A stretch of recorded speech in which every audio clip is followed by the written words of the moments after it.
Anyone with siblings knows that sibling rivalry is a very real thing, and while it can lead to a few scrapes, it rarely escalates beyond that. However, there are the incredibly rare exceptions to every rule.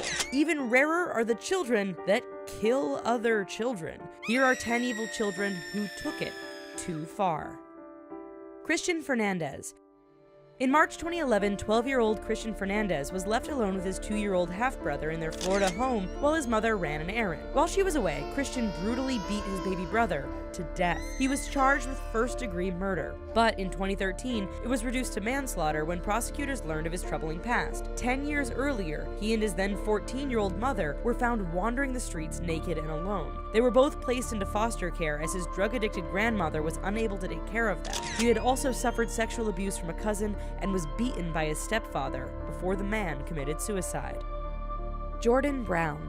In Wampum, Pennsylvania, 11-year-old Jordan Brown lived with his father, his fiancée Kenzie Marie Hoke, and her 2 daughters. Hoke was 8.5 months pregnant with Brown's child on February 20th, 2009, when she was shot in the back of the head with a 20-gauge youth model shotgun while lying in bed. Hoke and her unborn infant son died as a result of the gunshot. Jordan claimed he shot his soon-to-be stepmother because he felt jealous about being replaced by a new baby.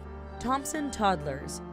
Houston, Texas resident Raquel Thompson and her boyfriend decided they would get a takeaway pizza in November 2015, but decided to leave Thompson's 3 young children at home. While they were away, the 3-year-old twins put their 19-month-old sister in the oven. By the time the mother returned, the baby had died due to severe burns. The toddlers later told police that one child had put their sister in the oven and the other had turned it on and made it hot. No charges have been filed against the children, but Thompson and her boyfriend faced charges of child endangerment. The twins and the 5-year-old sibling that had been asleep at the time were placed in foster care. Erica DiNardo. The DiNardo family lived in a good neighborhood in Novi Ligure, Italy, and seemed to the world a happy family. Their 2 children, 11-year-old Gianluca and 16-year-old Erica, got along well, or so they thought. Unbeknownst to her family, Erica had developed a drug problem and a strong hatred for her family, which she wrote about in her journal. On the night of February 21st, 2001, Erica and her boyfriend hatched a terrible plot. While her father was at a soccer game, they murdered her mother and younger brother, stabbing them over 100 times. At first, police believed that the murder was the result of a botched robbery, but later recorded Erica and her boyfriend talking about their crime. They were arrested. Erica served 16 years in prison, and her boyfriend served 14 years. Girl A. On June 1st, 2004, an 11-year-old Japanese schoolgirl, known only as Girl A due to her age, murdered her classmate. Satomi Mitarai, a 12-year-old girl, was lured into an empty classroom during lunch by Girl A at their elementary school in Sasebo, Japan, before she was killed. Girl A returned to class following the event with her clothes covered in blood. Her teacher found Mitarai with slashes on her arms and her throat that had been slit with a utility knife. Girl A claimed she'd killed Mitarai because she commented on her weight. She was institutionalized in September of that year. Bever Brothers.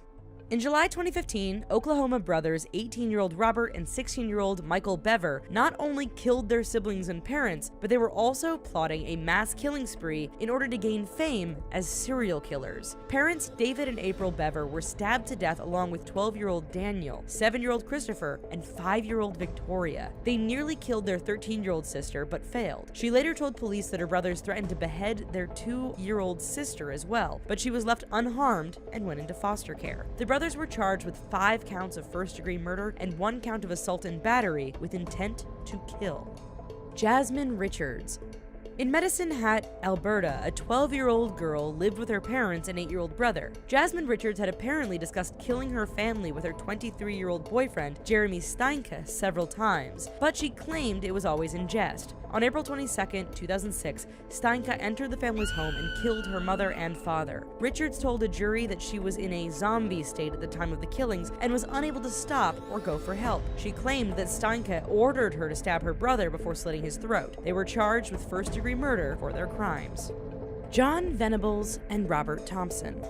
John Venables and his friend Robert Thompson were both only 10 years old when they lured 2-year-old James Bulger away from his mother on February 12, 1993. Surveillance footage showed the boys at the New Strange shopping center in Bootle, England, observing other children before targeting the little boy. 2 days after he disappeared, James's mutilated body was found near Walton, Liverpool. He had been tortured and beaten to death before being left on a railway line where he'd been hit by a train and severed in two. The two boys were arrested on February 20th and charged with abduction and murder. Keith Randulik. Chicago teen Keith Randulik was 19 years old when he told his mother he wanted a gun. He claimed it was to protect his 4-year-old sister Sabrina from a relative that was sexually abusing her, though this was never proven. His mother told him he couldn't have a gun and refused to buy it for him. On March 22, 2009, he took Sabrina down to the basement and stabbed her in the neck. He told police that she begged him to stop and asked him why he was hurting her. Keith was sentenced to 40 years in prison for killing his sister. Yikes. Well, now that we've made you sad and uncomfortable, anyway, while you're still here, let us know what you thought in the comments down below. And of course, don't forget to subscribe to The Richest.